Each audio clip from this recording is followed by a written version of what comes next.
的邻居好像重生了，他利用空间疯狂囤货，还和上辈子抛下他的家人撕破脸。我伪装成三好邻居暗中观察，并将信息上报给国家。最后他惊恐地发现末世并没有到来。从刚租赁的房子里走出来时，我恰好撞到了回家的叶青青。她上楼时眼神四处张望，手里提着一个黑色的购物袋，充满了警惕。职业习惯下，我的目光狐疑地落在她的身上。见我若有所思地顿住脚步，叶青青立刻慌慌张张地躲进了601，铁门轰然关上。不多久，一对母子追到这层楼，拼命狂敲门。叶青青，你个赔钱货，白眼狼，谁准你自己背着家里偷偷卖房的？我告诉你，这房子你必须过户给你弟，否则你休想喊我妈。女人嘴里骂了好几句脏话，累得气喘吁吁。一旁的年轻男子气得踹了几脚门，跟着大骂：叶青青，你敢偷偷背着我卖房？我告诉你，你挣的每一分钱都是老子的。等到这对母子骂骂咧咧走后，601的门才缓缓被推开。脸色苍白的叶青青死死盯着那对母子消失的方向，喃喃自语道：上辈子你们不仅霸占了我的房子，还冷血地把我赶出去，害我冻死在末世中。既然重生了，我怎么可能还会这么蠢？这伥鬼夹人不要也罢。瘦小的女孩身上爆发出惊人的恨意，而始终站在视角盲区的我，则将这番场面看得一清二楚。上辈子末世，这话听着有点意思。我租赁的房子是602，刚好是在叶青青的隔壁。在检查完602没有安装监控、窃听等设备后，我才不紧不慢地坐在床上，给我的同事打去了电话。李想，帮我调个人的资料出来，尤其是病历，查查他有没有过往精神病史。那边特勤科的队友动作飞速，不过10分钟就把叶青青的详细档案发了过来。根据资料显示，叶青青今年26岁，在一家发展前景不错的新闻传媒公司就职。小姑娘拼死拼活攒钱，在 A 市城郊的小区买了间单身公寓。但3天前，叶青青不但主动辞了好工作，还把这套刚装修好的房子抵押给银行，向银行贷款了100万。这一刻，特勤科5年的优秀业绩告诉我，这个女孩有问题。难道她真的重生了？现在正是国泰民安的好时候，真的会有末世吗？忙活到下午2点，我才把这间50平米的出租屋收拾完。等我拖着沉沉的2个黑色垃圾袋下楼时，恰好遇到了对门的叶青青。见到我这个陌生面孔后，警惕地上下扫了2眼。我和善地扬起唇角打起招呼：你好，我是602新搬来的小将，以后多多关照。叶青青没搭理我，自顾自地下了楼。我提着沉甸甸的垃圾袋，佯装随意地跟在叶青青身后，始终保持5步的距离。借着几级台阶的优势，我凭借着极好的视力看清了她手机上的内容。叶青青在刷某论坛关于末世幻想的帖子。下楼后，她从停车场开了辆越野离开了小区，车速很稳，对路况也很熟悉。可是档案上记录叶青青从来没学过驾照，难道连车都是临时租来的？我在向交通部门举报她无证驾驶和跟上她继续观察之间犹豫了几秒，最后我还是选择拦下了路边的出租车。叔，跟紧前面那辆越野车。司机大叔操着本地口音，不情不愿地慢吞吞开着车。为啥他开恁快？俺是守法守规的好市民啊！我只好掏出证件在他面前晃悠，吓得他猛踩油门，追着叶青青到了一家鸭血粉丝汤店前。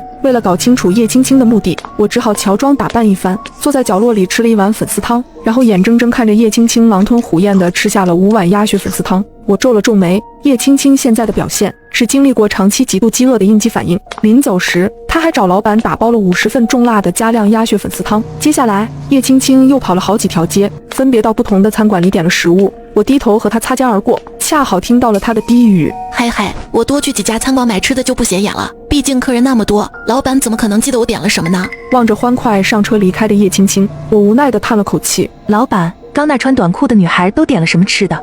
那个小姑娘啊，她要了北京炸酱面，头一回见打包那么多的。她要了50份肥肠卤面。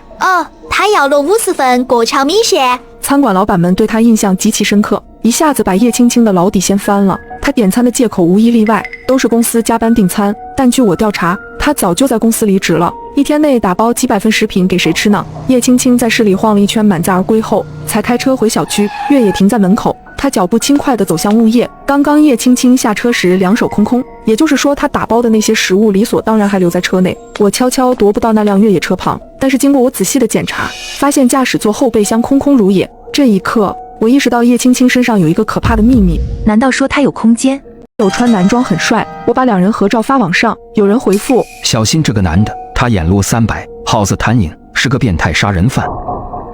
我像往常一样把自己跟室友青青做饭的照片发到网上，很快粉丝们就纷纷点赞，一会儿功夫评论就增加到了几百条，其中一条评论却飞快地被顶到了最上面。同学，小心这个男的，他眼路300，好似谭颖，是个变态杀人犯。对方的 AD 名叫老神棍，头像是一张太极阴阳鱼的图片。我点进他的页面一看，只见主页上挂着几张灵符，下面还带了小黄车，但是符文都很贵，几万十几万一张。这年头骗子的胃口怎么越来越大了？不等我回复，其他粉丝早就纷纷反驳：笑死，果然是老神棍，装神弄鬼骗人。对啊，我们青青是女生啊，还变态杀人犯，离谱死了。熟悉我的网友都知道，青青是女生，留着利落的短发，眉骨硬朗，看着简直不比男明星差。青青性格很好，为人大方，而且很爱做饭。我把两人相处的视频发到网上，几天时间就积攒了不少粉丝。我不敢直接骂人，而是礼貌的回复：不好意思啊，我室友不是杀人犯，她是个女生。不可能，男人藏精于骨，你看他眉骨分明，这是前命，肯定是个男人。小姑娘，你相信我，我看了几十年面相了，不会搞错的。这人头尖额窄，眼落300，性格非常暴躁，是穷凶极恶之辈。这么精彩的内容，还得配合我的新手机观看。旧的 Mate 50 Pro 我放转转上回收了1700多，像我换下来的旧手机、笔记本、相机啥的，都会约转转工程师免费上门估个价，价格满意现场打钱，特别靠谱。总之听我的，二手回收认准转转 APP 就对了。老神棍发了一大串留言，我看得很生气，你胡说八道什么？青青脾气很好的，我们楼上的邻居老是半夜3更发出很大的噪音，青青都没跟他吵过架。我楼上住着个当主播的漂亮女生，半夜3更经常在房里拖动椅子，穿着高跟鞋走来走去，弄出很大的动静。我上去说了几次，那女生却连门都不肯开，还是青青劝我说，她虽然吵，但每天晚上也就折腾半小时左右，大家都是邻居，忍一忍算了。这么好的脾气，怎么可能是杀人犯啊？我不想跟网友吵，直接把这条评论删除了。没想到对面却不依不饶，发了一条私信给我：你头发枯黄，6500元，你爸是不是在你5岁那年意外去世了？屏幕上短短的几行字，我心里却顿时咯噔一下，情不自禁地捏紧了手机。我读幼儿园的时候，我亲爸就车祸去世了，后来我妈带着我改嫁到外地，跟现在的继父在一起。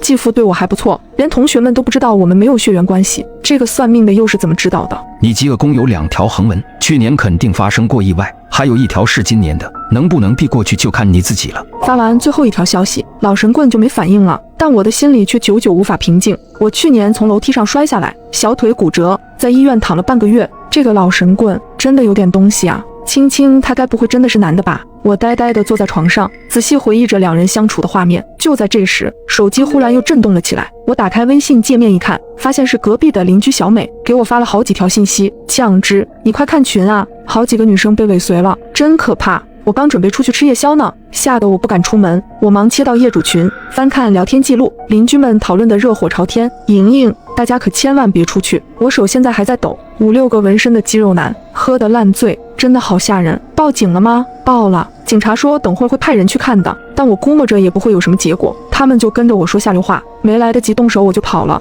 是不是看你穿得太漂亮了想搭讪啊？误解别人意思不好吧？看着他朋友圈背景图那张招摇的低胸照片，我这才反应过来，莹莹就是我们楼上那个女主播。我回复小美，这个莹莹我认识，就住我们楼上，做直播那个，长得很漂亮。小美回了我一连串问号，你在说什么？那个女生不是早就搬走了吗？我心头重重一跳，不可能啊，她昨天晚上特别吵，青青还上楼找她了，我听见他们说话的声音了。你肯定弄错了，她搬走的时候，我还帮她把行李拿到楼下，她跟我说要回老家以后不来了，我顿时头皮发麻，这到底是怎么回事？如果莹莹已经搬走了，她为什么要在群里说自己遇见色狼，而且每天晚上在我们楼上发出那么大动静的，又会是谁呢？就在这时，屋外忽然传来防盗门被打开的声音，酱汁，我带夜宵回来了，你睡了吗？轻轻的声音从房间门口传来，我吓了一跳，慌乱的想要藏起来。酱汁，你这么早睡着了？我立刻抓过被子蒙住头，嘎吱，门把手旋转，卧室的房门被打开。今天睡这么早啊？一只手探过来，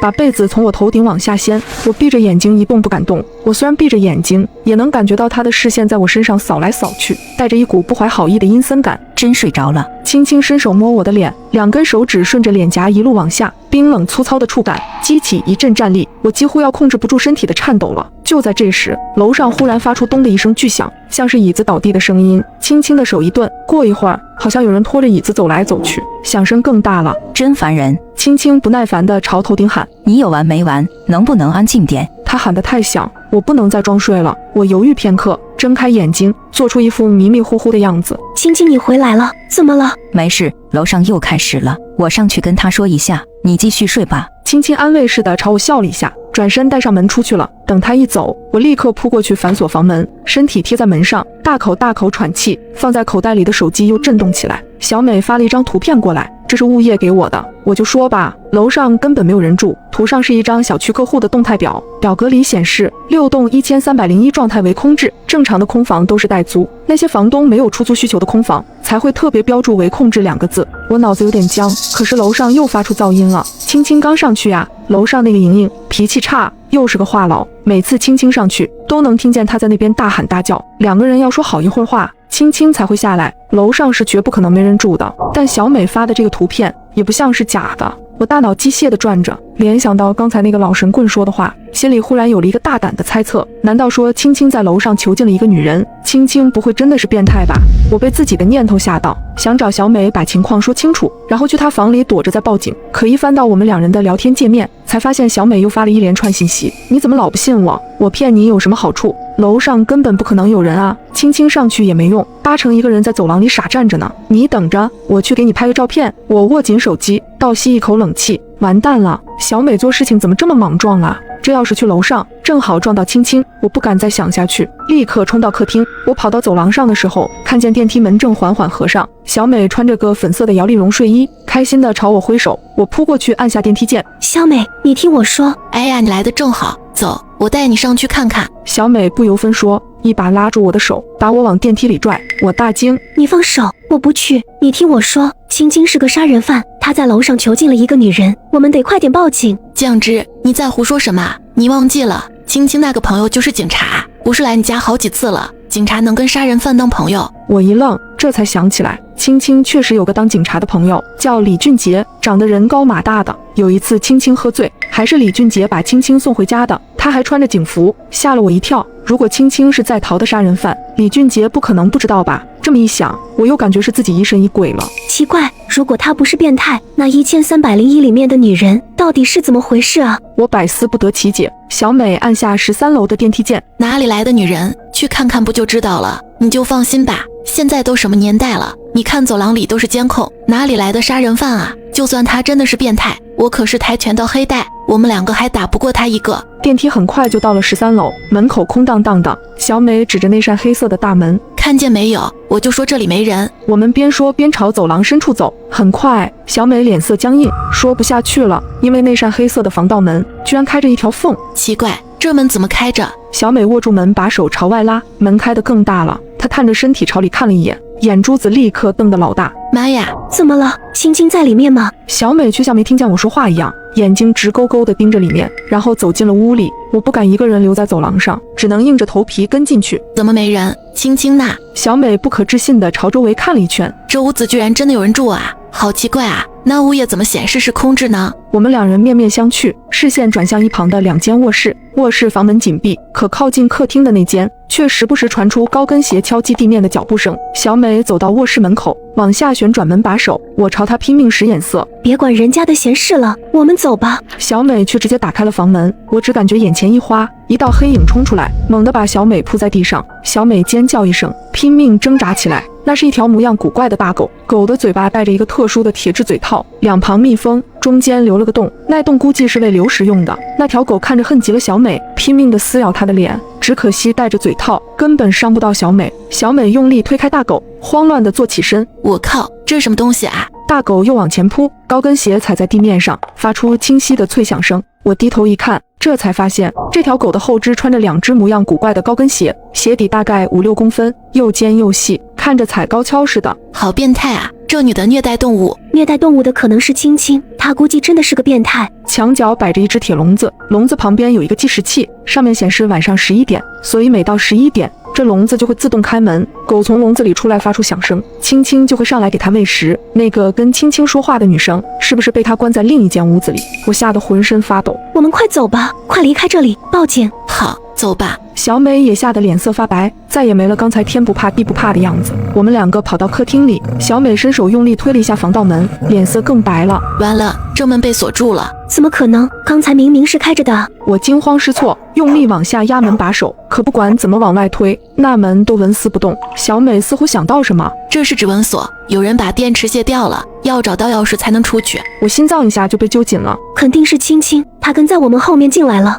他虐待狗，他那么变态，他真的是杀人犯，该怎么办啊？别怕，他到现在都不敢动手，说明他1对2也没有把握。小美冷静下来，掏出手机拨打了报警电话。110码，马吉公寓6栋1301，这里有杀人犯，你们快过来。挂断电话，我和小美紧紧靠在一起，后背贴着防盗门，惊恐地朝卧室的方向看，生怕下一秒青青就拿着刀从房里冲出来。小美壮着胆子，大声朝屋里喊了几句：“青青，警察10分钟以后就到，我劝你别冲动，伤了我们，你也逃不掉的。”房里静悄悄的，没有人回应，我感觉很不对劲。如果青青真的是杀人犯，他怎么会眼睁睁地看着我们报警，不出来阻止呢？他到底想干嘛？小美显然也想到了这个问题。酱汁，我怎么感觉青青不在房里啊？你说会不会他看见我们发现他的秘密就逃跑了，故意把电池卸了，把我们锁房里，这样等警察到，破门进来最起码也得20几分钟啊。他是在给自己争取逃跑的时间。我脑子乱糟糟的，根本没法思考。第一反应是觉得小美说的有道理，可又总感觉哪里不对劲。两人贴着门背后站了5、6分钟，小美待不住了。青青肯定不在这里，再等下去警察都要到了，别怕。小美壮起胆子去厨房拿了一把刀，我也跟着选了一把水果刀，紧紧握住刀柄。两人一前一后来到另一间房门紧闭的卧室门口，小美朝我比手势，等会儿门一开我先冲进去，如果青青在，我先缠住她，你再进来。我紧张的大脑一片空白，机械的点头，几乎是小美说什么就跟着做什么。3、2、1，小美低声数了3下，握住门把手，猛地推开房门往里冲。就在这时，意外发生了，卧室门是朝内开的，小美她冲了进去，可是房门不知道撞上什么东西，迅速反弹回来。在我冲过去之前，房门又重新关上了，咔嚓，很细微的轻响声，我整个人都麻了。有人把房门反锁了，是青青，青青就躲在门后。救命！小美的尖叫声迅速变成呜咽声，听起来像被人紧紧捂住了嘴。屋子里很快传来打斗声，我吓得魂飞魄散，拼命的砸门。开门，小美，青青，你放开小美，警察马上就到，警察就在门外了。我一边敲门一边找手机报警，想催促警察来得快点，可把全身上下的口袋都翻了个遍，却怎么都没找到手机。刚才出门时，我明明就把手机放在口袋里的呀，难道是掉在路上了？现在怎么办？小美被困在里面，青青杀了她之后，下一个就是我。我使尽浑身力气用力撞门，1下2下，撞到第3下的时候，房门忽然从里面打开了，我没收住力道，一下子往前冲去，撞在一个人身上，手里的匕首掉落在地，我尖叫一声，闭着眼睛发疯一样挥舞着手脚。是我，酱汁，是我啊！小美虚弱的嗓音传来，我睁开眼睛，这才发现站在我面前的人是小美，她头发凌乱，双眼发直，衣服上还沾满了血迹。小美，青青呢？小美伸出手指，惊恐地指着墙角的方向。我杀了他，我杀人了。衣柜旁边躺着一个人，他穿着米色卫衣牛仔裤，我脑子里紧绷的弦瞬间松懈下来。没关系，你没杀人，你是正当防卫，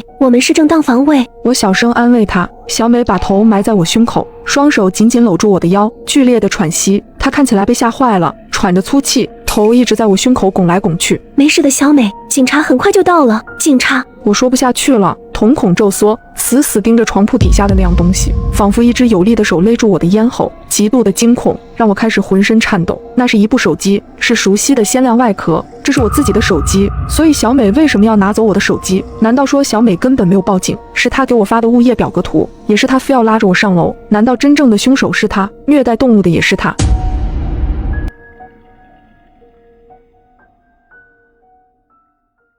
业绩不能达标者，嘎。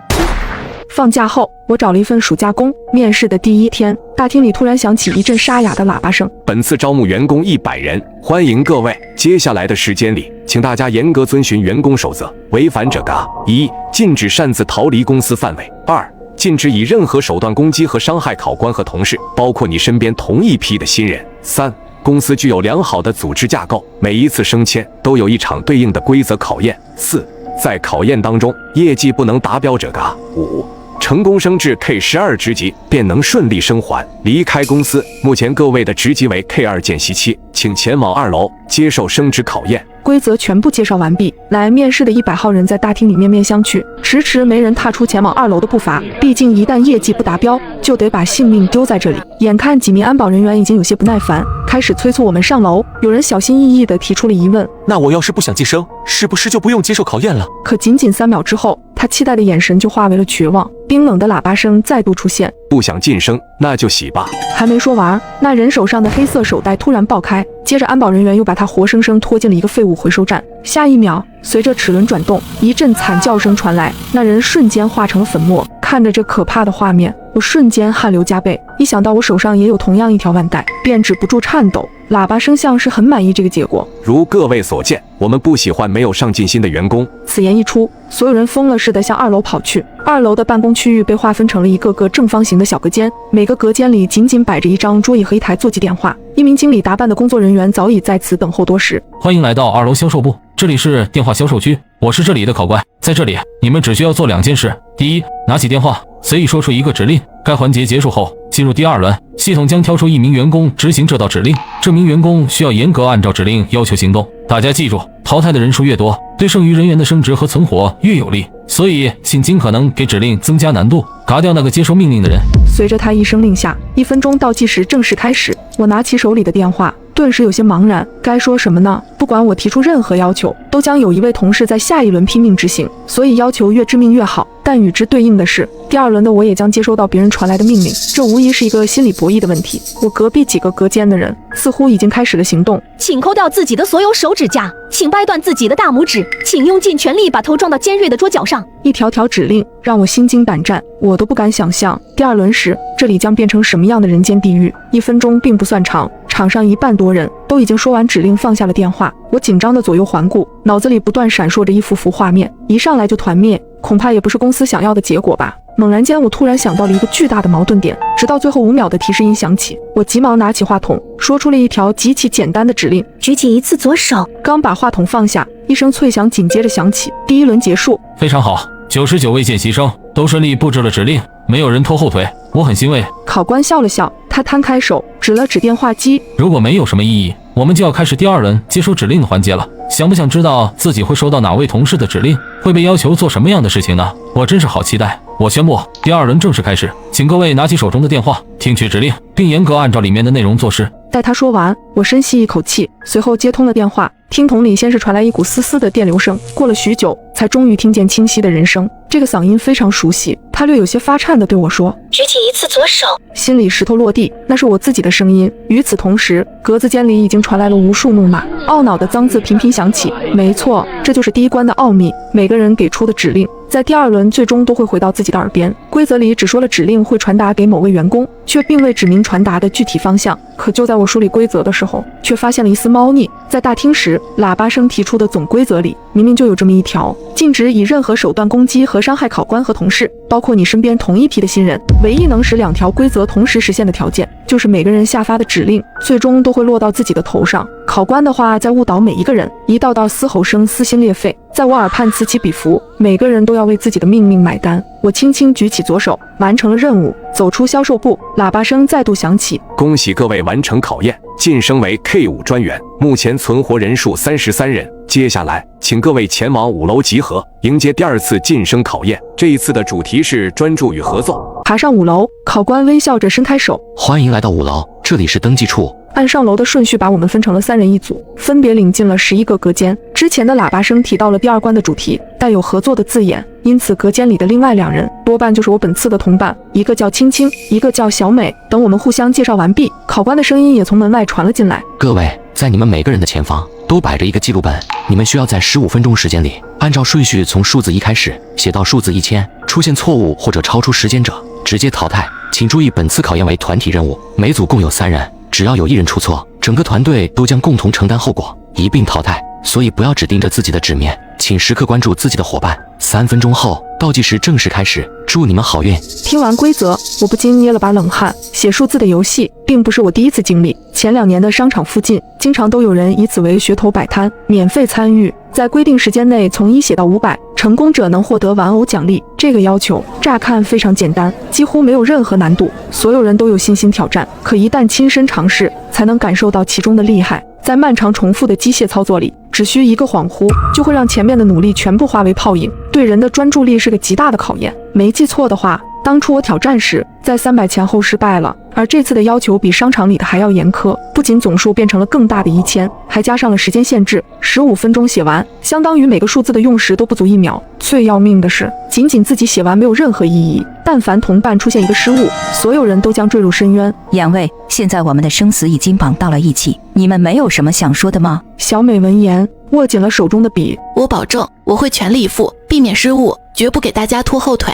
我也一样。所以我有一个合作的提议。接下来的2分钟里，青青向我们介绍了他的计划。为了尽最大可能杜绝注意力流散，我们需要在写数字之前，先将其念出声来，在嘴和脑子的信息统一之后，才能将数字认真写下，并且在写数字的时候，脚尖也要跟随着轻轻点地。多重任务堆叠、有声音、动作等各种要素交织，能把走神和卡壳的概率降到最低。因为担心大家的声音混到一起，互相干扰，报数的工作则由我们轮流承担。听完这个计划，我不禁暗感叹青青的冷静。随着考官的一声令下，倒计时正式开始。轻轻打头，我们开启了同步计数模式。1、8、3。排在前面的数字位数较小，所以念得很快。仅仅5分钟，我们已经写下了400多个数字。可就在我信心满满的报数时，耳畔突然传来了一道撕心裂肺的惨叫声，砰砰的爆响此起彼伏。我知道那是别的小组有人血肉破开的声音。紧张的情绪爬到我的脖子上，笔画都变得有些歪歪扭扭，差点就写错了。好在青青刻意加大了报数的音量，才强行把我拉回了现实，慢慢镇定下来。这样的干扰后来又出现了3次，每一次都让我心惊胆战，肾上腺素风一样的分泌。直到轻轻念出最后一个数字时，我才终于长舒一口气，在白纸上重重写下1000，心里的巨石落地，我几乎浑身瘫软，彻底倒在了椅子上。这一关我们用时14分钟，1分钟后倒计时结束，除了我们还有5组成功过关。喇叭声适时的响起，恭喜各位完成考验，晋升为 K7 主管，目前存活人数18人。接下来请各位前往7楼集合，迎接第3次晋升考验。这一次的主题是执行力。欢迎来到7楼，在这里你们需要依次穿过3间库房，到达下一关。门上刻着对应库房的一条铁律，无论里面会发生什么事，都必须遵守，否则将直接淘汰。说完，他便笑着转身离去。门上有几个凌乱的文字，禁止回头。可当推开木门的一刹那，我还是愣住了。门后竟空无一物，地板的尽头孤零零地立着第2扇门，也就是说，这一路上没有任何阻碍。第3关怎么变得如此简单？待所有人走进库房后，木门缓缓关闭，灯光熄灭，这里彻底陷入黑暗。我凭着记忆往下一扇门的方向前进，紧靠在我身旁的是青青和小美。可库房里的能见度实在太差，每走出几步，我就在混乱的脚步里丢失了他俩的踪迹。紧张的情绪使我不自觉想要加快脚步，可这里的地板偏偏像粘人的沼泽，越往前就会变得越吃力。酱汁，一道女声传来，随后一只手拍在我的肩膀上，这道声音来自小美。终于找到你了。我差点就下意识地转身回头了，好在我及时想起了规则，禁止回头。怎么了？可回应我的却是轻轻的声音。我们被考官给骗了。被考官骗了？刚才我们进门的时候，我在天花板上看到了另一行字，写着真正的规则已经被颠倒，也就是说想要走出这个库房，其实就得往回走。怎么可能？小美也催促起来。如果你不愿意跟我们一起的话，我们就先走了。紧接着我就听到急促的转头声，脚步渐行渐远。比起跟上他们的脚步，我更愿相信所谓的天花板提示是一个谎言，因为我在进门时就观察过天花板，根本没有任何文字，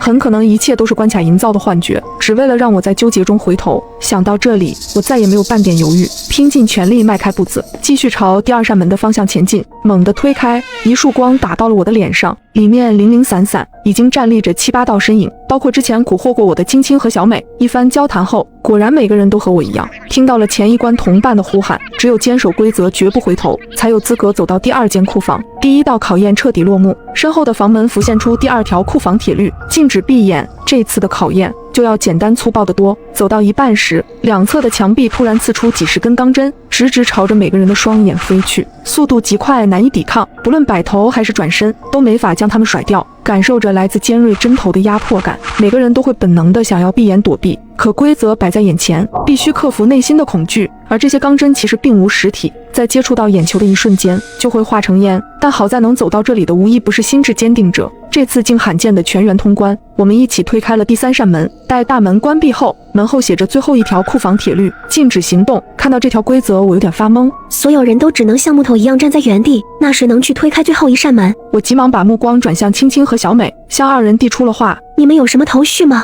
？2人沉默片刻，给出了相同的回应。没有。时间慢慢流逝，不知不觉，我们竟在库房里站立了接近20分钟，直到过了半小时，库房里才终于出现了变化。一道火光突然从前方燃起，迅速铺开，化作一条横向的火浪，整个库房里的温度都在迅速攀升。这是要烧死我们吗？这恐怕是规则在逼迫我们尽早做出破局的举动。青青解释道。直到火焰终于碰到第一个人，局势骤然大变。他在受到灼烧的第一时间就发出了凄厉的惨叫，不停拍打身体，试图扑灭恐怖的火焰。可这火焰根本不听使唤，偏偏越聚越大。在众目睽睽之下，他慢慢被烤成了焦炭。怎么办？怎么办？眼看着脸上的皮肤都要被烫出孔来，我忍不住低声发问：难道说只能眼睁睁等着被烧死吗？如果非要在淘汰和纵身火海之间选一个，你们会选什么？淘汰的下场一定会死。如果非要选一个的话，我宁愿面对结局未知的火海。既然如此，那我们就坦然面对火海吧。既然他要执行力，那我们就给他执行到底。小美闻言大声地喊道：那就让火焰来得更猛烈些吧。火海很快就烧到了眼前，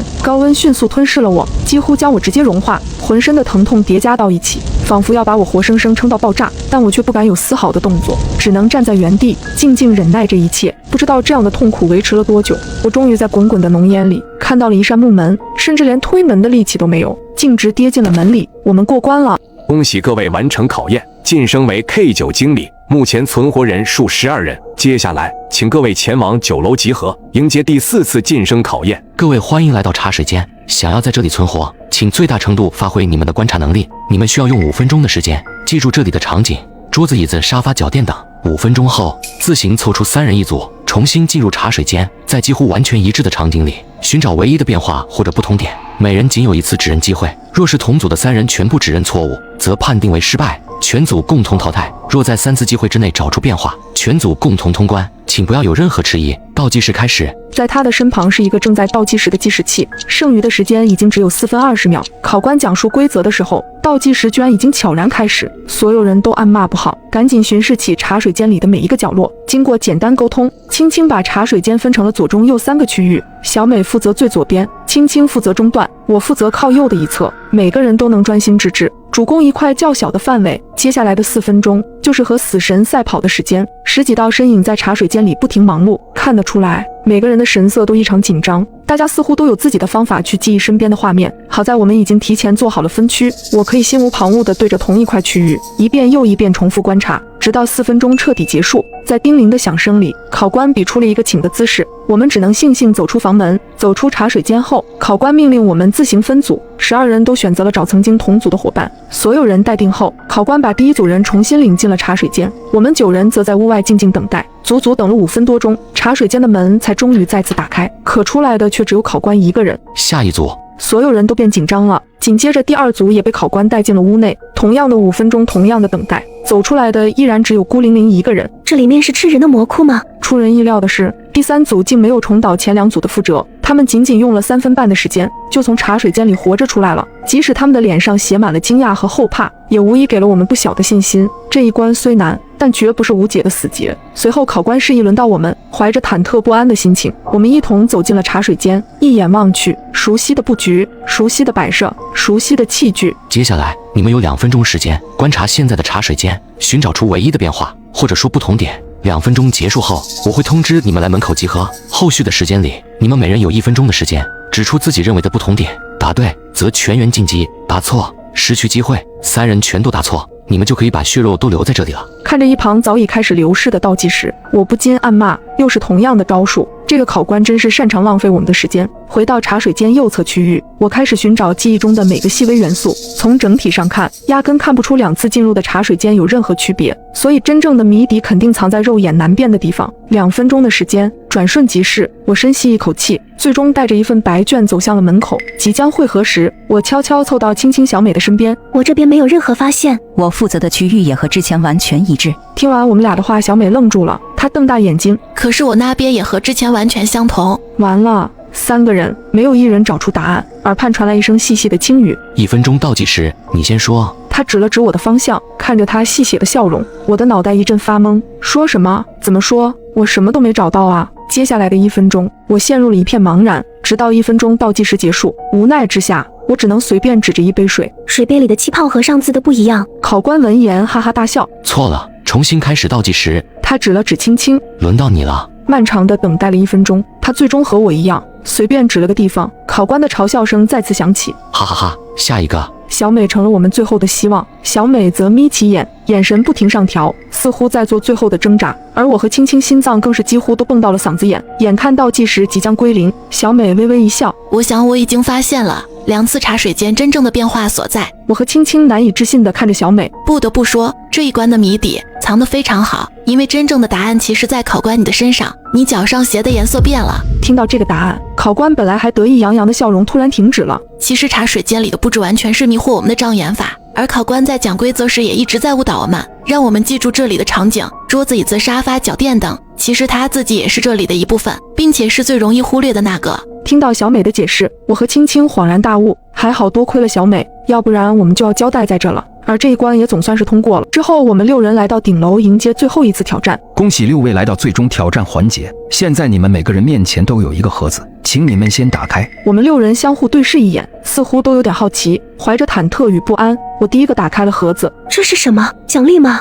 在听到我的惊讶声音后，其余几人也纷纷打开了盒子，发现里面装的都是一个带有小人图案的糖饼和一根绣花针。一时间，每个人脸上都写着一个大大的问号。这时考官笑着解释道，要想成为真正的总经理，必须要具备足够的个人能力，而这一轮的考验也很简单，你们每个人手中都有一个糖饼和一根绣花针，只要你们用绣花针把糖饼上的图案雕刻下来，你们就可以升到 K12职级。在此期间你们不允许交流，如果糖饼一旦出现裂痕或破碎，则是为挑战失败，被当场抹除。好了，你们有5分钟的时间，现在我宣布考验正式开始。不给我们多余思考的时间，一旁的计时器便开启了倒计时。所有人都拿起绣花针，不断地在糖饼上摩擦着。我本能地偷偷看向一旁的小美和青青，希望可以得到他们的眼神回应。但奈何这次规则考验的是个人能力，他们2人都在认真地雕刻手中的糖饼，根本没时间和我眉来眼去。无奈之下，我只能又把注意力转移到手中的糖饼上。突然，一旁的女生大叫起来：“二大，怎么办？你有什么办法吗？”她似乎习惯性地向曾经的队友求助，然而迎接她的却是考官的怒骂：“3号违规求助队友，抹除。”下一秒，女生便在挣扎中原地消失了。看到这个场景，大家的神经变得更加紧张了。另一个男生因为手抖，不小心弄碎了糖饼，接着也被考官无情地抹除了。这一关真的是超级难，普通人简直无法完成。眼看只剩下1分半，我被吓得瞬间汗流浃背，手心里也在不停地冒汗。而隔壁小组仅剩的一个女孩举着雕刻下来的小人让考官检验。考官左看右看，笑呵呵地说道：“小人雕刻的不完整，缺少了一个角，你这是在投机取巧，失败。”听完，女孩瞬间脸色大变，还没等她解释，就被再次抹除得干干净净。时间只剩下59秒了，我手中的糖饼还纹丝未动。经过慎重的考虑，我决定躺平放弃。可就在这时，我却发现手中的糖饼居然被汗水融化了，并且变薄了很多。我灵机一动，看来老天还不想让我玩完，只要将糖饼软化变薄，雕刻下小人的成功率将大大增加。于是我便伸出舌头开始舔舐糖饼。本来也打算放弃的青青和小美，在看到我的举动之后，瞬间反应过来，也有模有样的舔了起来。在糖饼软化到差不多的时候，我用针轻轻一挑，小人很快便脱落了下来。就这样，在时间仅剩5秒的时候，我们3人全部成功完成了挑战。恭喜3位完成了最后的挑战，现在你们自由了。突然一道亮光袭来，等我们再次睁开眼，已经在公司大楼外面了。一旁的护士告诉我们，我们所在的公司大厦昨天发生火灾，里面的所有员工全部葬身火海，而活下来的仅有我们3人。